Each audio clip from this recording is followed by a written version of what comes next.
I used to work part-time at a small family-run bakery. Most customers were great, but there was one couple everyone quietly dreaded. They acted like the place existed purely for their convenience. One Saturday morning, they came in with their son, who looked about 8. The bakery had a display case of decorated cupcakes, seasonal designs, limited batches, handmade.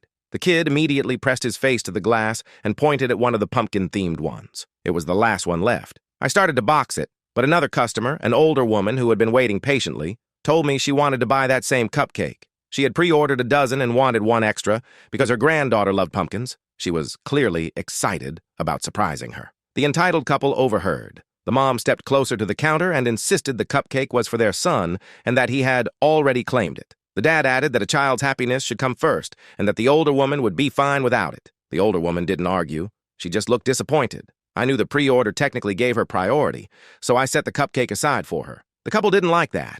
The mom demanded to speak to whoever was in charge, and the dad complained that the bakery was ruining a child's day over technicalities. I explained that the pre-order took precedence, and the cupcake was already paid for. The kid wasn't even upset. He had already moved on and was eyeing the chocolate donuts. But the parents were furious on his behalf anyway. They finally stormed out, announcing loudly that they would never return to a business that doesn't value families. About 20 minutes later, the grandma they had complained about came back with a small box of pastries she had just bought somewhere else. She handed the kid a chocolate donut through the open bakery door and said she hoped it made his morning sweeter. The kid took it with a huge smile.